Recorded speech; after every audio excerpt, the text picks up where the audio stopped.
What did you think of that? Terry, what do you think, Terry? I didn't know you could do that with those. I bet Doc would have liked that, Oh, for yeah, sure. yeah. He would have loved that. Anything that makes music, Doc would like. Yeah. Yeah.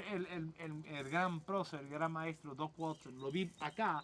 Mi primer concierto, el primer concierto que yo vi fue acá. 23 años atrás. No, más. En 1997, 25 años atrás. 25. Me trajo acá mi... No. No, 1996. No, 97. Entonces son sí, 25 años. 26 años atrás. 26 years. 26 años atrás. 26 years ago. That's crazy. We got old. Yeah. Aquí comenzó tu historia. You in your mid-20s. Then, yeah. Yeah. I was 14. Yeah.